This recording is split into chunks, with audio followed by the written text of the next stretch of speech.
Welcome to the Explainer. Okay, get this. The average lifespan of a company on the S&P 500, it's plummeted from over 60 years down to just 18.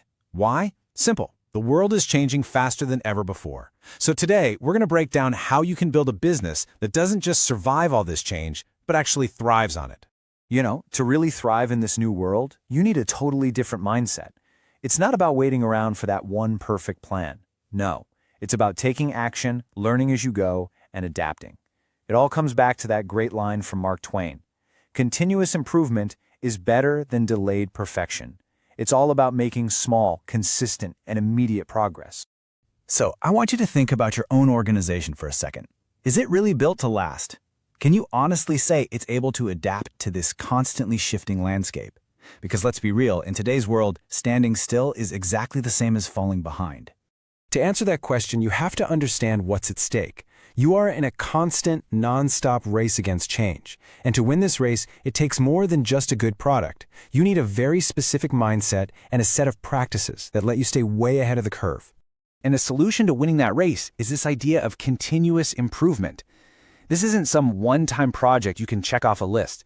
It's an ongoing, relentless effort to get better in every single corner of your business, literally making progress part of your company's DNA. But, okay, how do you make a big idea like that actually practical? Well, you break it down into a really simple, memorable framework, and it all rests on two core pillars. Let's use an analogy. Think of your organization as a high-performance race car.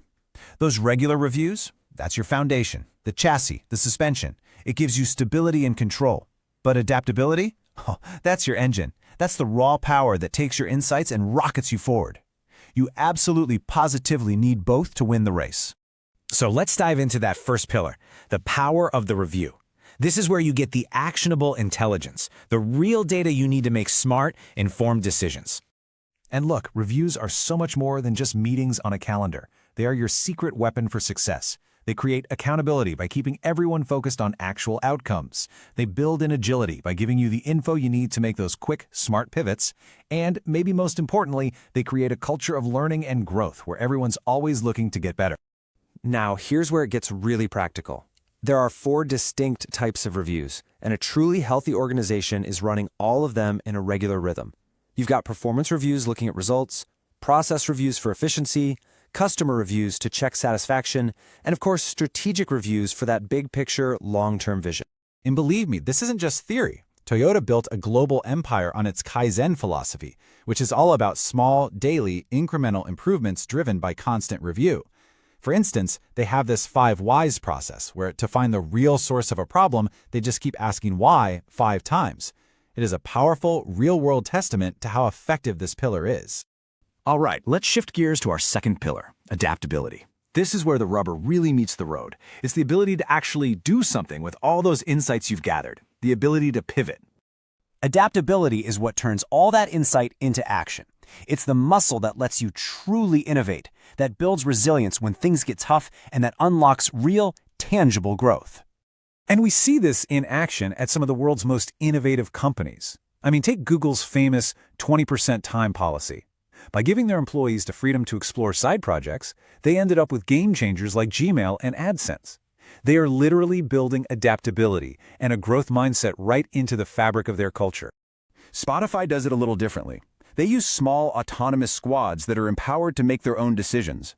This decentralized approach lets them act fast on new ideas without getting bogged down in bureaucracy, and it dramatically speeds up their innovation.